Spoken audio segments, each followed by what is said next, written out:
San Antonio's most accurate forecast. 4-zone weather. All right.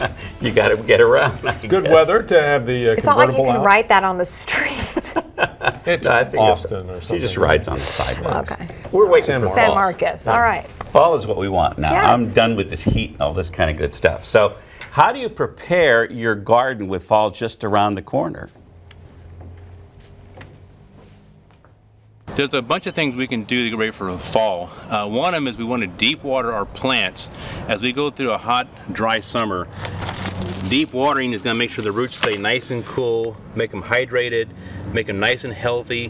The best way to deep water is to use a soaker hose, because the soaker hose is, there's no evaporation. It goes down deep into the plant. You're gonna, all the 100% water that comes out of this tube is gonna go right down the plant, and we can get it down there a foot deep. And this is something you'll run for hours at a time. So this is not like a 10-minute watering like a sprinkler system. The other thing we want to do is, and we need to start this really back in the summertime, but we're gonna apply once a month or so a product called green sand. If you notice this, it has kind of a darkish sandy green look to it. This stuff has a bunch of iron and potassium in it. And the best way to make a plant cold hardy is put a lot of potassium into its system. Think of it like antifreeze. You wouldn't use pure water in your engine, and so you wouldn't want to have just pure water into this plant. It's got to have the vitamins and potassium to make the plant cold hardy, get those sugars at the right level. The other thing we can also apply on there is a product called seaweed. You'll find it in many forms. It may say seaweed, it may say kelp.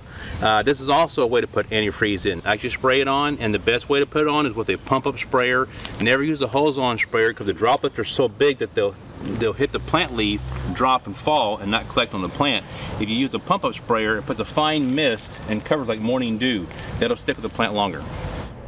And in case you missed all of that, we're going to have it on tomorrow morning and on our website.